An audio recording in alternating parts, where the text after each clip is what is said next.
The election of 1968 was certainly a controversial one, not because of who won or anything like that, but basically because all the events that led up to it, right? 1968 is a very bad year in American history. At the beginning of it, you've got the Tet Offensive, and it basically shatters the myth that the Vietnam War was going well, right? And then this is going to bring down LBJ. We think, when you think about LBJ, it's always Vietnam. I hope in some other lectures that I illustrated, and I only gave you a taste of all the legislative accomplishments that the man had. All right, go to his library, the Johnson Library in Austin, Texas, and I think you'll get a better appreciation, at least of the legislative side of LBJ.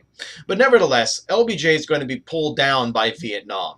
He's going to announce on TV that he's going to basically not run for presidency. He's not going to seek nor accept the nomination for his party. And he's going to dedicate the last remaining year of his term to try to find peace in Vietnam.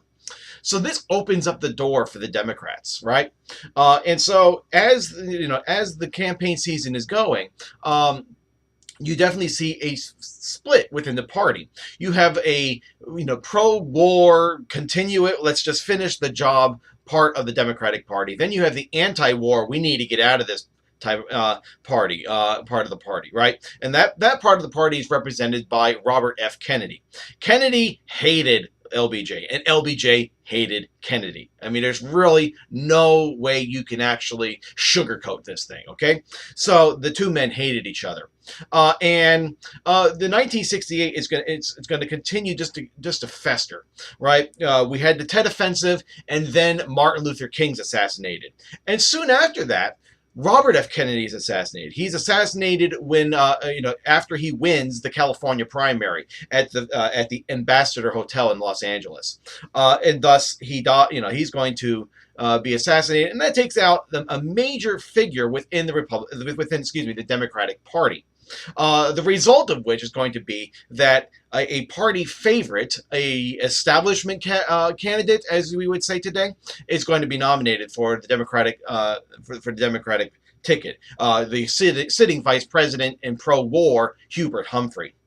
The Republicans are pretty much going to they're going to rediscover Nixon once again. Nixon is going to come back. Remember, he lost in '60. He even lost the California governor's race a couple of years later, and now he's come back, and so he's going to be nominated as the presidential nominee for the Republican Party. Now, there's a third party, the American Party, led by a man named George Wallace. Wallace was basically a segregationist. He's the famous guy that basically said segregation yesterday, now, and forever, right? Of course, as he's campaigning, he's pretty much going to be taken out by an attempted assassin. In fact, he's going to be campaigning again in '72, and he's going to be shot. He's going to almost die. He's basically in a wheelchair for the rest of life. He becomes a born-again Christian and renounces his segregationist policies. But nevertheless, this is a third party that's going to run. But honestly, the Democrats are in disarray. The war is going badly. Things in the economy are going badly as well. That's just ripe for the Republican nominee to become president of the United States. And that's exactly what happens. The election of 1968, if you look at it electorally, it's not, it's pretty, it's a pretty, not a very close race, but the popular vote was pretty close. In fact, Nixon wins it, and he famously calls up his Democratic challenger or rival, and basically says, "Hey, I've been in close races like this before."